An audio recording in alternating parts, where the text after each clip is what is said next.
Hi, welcome to PSR studies. Telangana రాష్ట్రంలో group 1 mains case update ఏంటనే తెలుసుకుందాం. వీడియో చూసిన తప్పకుండా వీడియో లైక్ చేసి ఛానల్ని సబ్స్క్రైబ్ చేసుకోండి.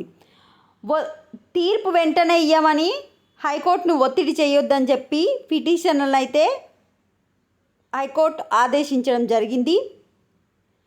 ఇప్పుడు గ్రూప్ 1 విచారణ అనేది వచ్చే నెల 11కు వాయిదా వేసింది.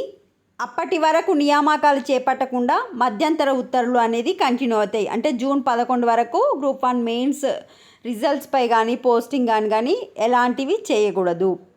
ఇక్కడ ఒక అమ్మాయి పూజితారెడ్డి అనే అమ్మాయికి రికౌంటింగ్ పెట్టుకుంటే 60 మార్క్స్ అనేది తక్కువ వచ్చినాయంట.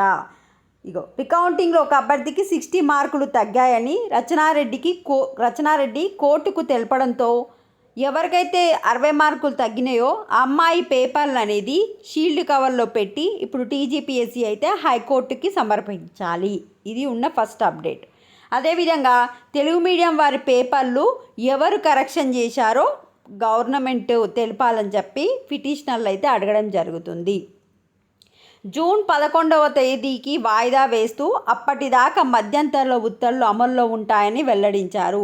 వేసవి సెలవుల అనంతరం జూన్ 11న ఎలాంటి తీర్పు వెలువరుస్తుందనే దానిపై సర్వత్రా ఉత్కంఠ నెలకొంది. సో మనం జూన్ 11 వరకు అయితే నెక్స్ట్ అప్డేట్ కోసం వెయిట్ చేయాలి. ప్రజెంట్ అయితే ఇప్పుడు ఎవరికైతే మార్కులు తగ్గినాయి అన్నారో వాళ్ళ పేపర్లు టీజీపీఎస్సీ అయితే హైకోర్టుకి ఇవ్వనుంది.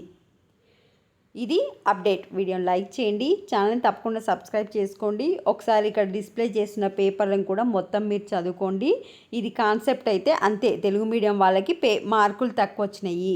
కోటి ఉమెన్స్లో రాసిన వాళ్ళకి అంతమంది ఏ విధంగా సెలెక్ట్ అయ్యారు, తెలుగు మీడియం వాళ్ళ పేపర్లు కరెక్షన్ చేసిన వాళ్ళు అసలు ఏ మీడియము, ఈ పూజితారెడ్డి అనే అమ్మాయికి ఇవాల్యుయేషన్లు ఎందుకు 60 మార్కులు తగ్గినాయి, ఇవి చెప్పాలి. వీడియోని లైక్ చేయండి. Thanks for watching.